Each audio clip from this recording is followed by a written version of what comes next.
Hello guys, and welcome to a brand new upcoming updates video for DayZ Standalone. Today we're going to be talking about the 0.60 update, some of the blockers keeping it from going live, and also more in this video. Starting off with the 0.60 blockers, and the first one being the inventory UI. And they have said that with the move to DirectX 11, they will no longer be able to support the legacy user interface. Thus, parity with the new legacy UI has to be achieved on the new UI, and the design team are currently working on resolving the last few bugs blocking them from having that parity.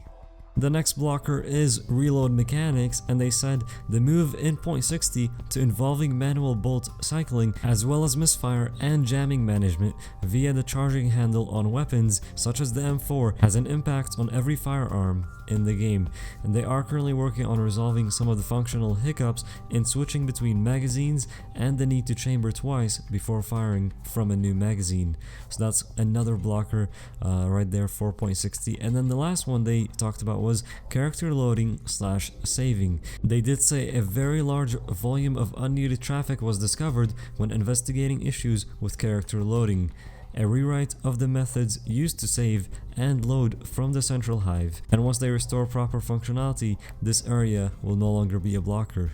So those are the current blockers they talked about that are blocking the 0.60 update from going live, and then they also had a list for us of tasks completed and the current focus. Starting with tasks completed, the first one was 0.60 build optimization pass, and then they said performance in cities increased by 50% from initial build. Optimization is still ongoing, however. The second completed task was cleared rendering test pass, list of visuals / rendering based bugs, and lastly render settings UI. The current focus is MSAA hardware multi-sampling support, alpha to coverage GPU feature which will increase quality of vegetation rendering, and finally finalization of the in-game UI features. Next, we are talking about the return of the famous Survivor games, and they did say as 0.60's time on experimental starts to draw to a close, we'll be bringing back the official DayZ survival gaming esport, the Survivor games.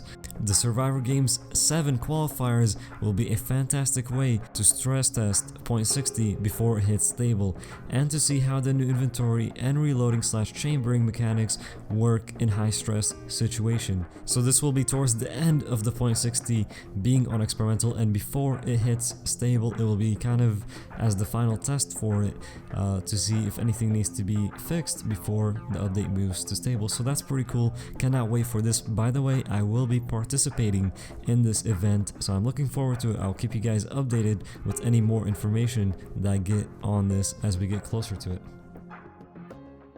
Okay, next we are talking about animations, and they have said that the ongoing work on weapon animations is still far from finishing. They are adding new animations and also redoing and polishing some of the older ones that were already in. It was also mentioned that the animation sets for each gun now have magazine reload animations, manipulation with weapon mechanicism, chambering animations, and more still to come. For player animations, they said the main player graph now contains most of the important functionalities, but we are still constantly going through existing animations and filling out some missing ones or replacing them with more polished versions. Also, the wounded character now has some sets implemented as a prototype, some walks and runs, but we will have to wait for all animations until we fully introduce it. There was also a new video released on the DayZ Dev Team YouTube channel showing characters being able to eat and walk at the same time, so you don't have to stop to do the eating animation. It can be done as you're walking. If you want to go check that out, a link to it will be on the screen and in the description. And finally, we're going to finish off by talking about 0.60 fixes, loot in containers, network code rewrites, and more.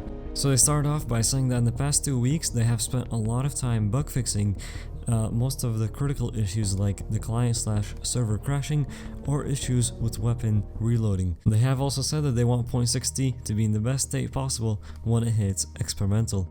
About the new damage system, they said, quote, designers have started to use the new damage system, so we have few requests on improvement, but they are not blockers. There was talk about loot distribution, saying a lot of issues were fixed and some new features were added. For example, random loot spawning in world containers. This new feature is now moved to designers so that they can set it properly. They have also prepared a new infected/animal spawner, but it's not ready for 0.60 because they do need to work on some AI simulation. They will talk about this new system in the next status report. Lastly, they said the most interesting thing is that they've started to rewrite some of the core parts of the network code, which should improve desync issues and server performance. And they hope to be able to show these improvements in 0.60, but they don't want to give any promises because it's possible the first iteration will break the game even more. So that is it for the upcoming updates video. I did want to thank you guys for watching. I hope you enjoyed it. What you're seeing here at the end are some screenshots from an event we had this weekend on the community server. If you guys don't know, there is now a new community server up. This event was held on the server during a live stream this past weekend. It was a lot of fun. We had some PvP action on Prison Island and it was pretty good. We'll be doing another event this upcoming weekend, so if you want to find out more about that or just check out the live stream, the link to my Twitch page will be down in the description. You can go over there, see info about the server if you just scroll down, and hit that follow if you haven't already followed the stream. Thank you guys for watching. I do hope you enjoyed this, and we'll be seeing you all in the next video.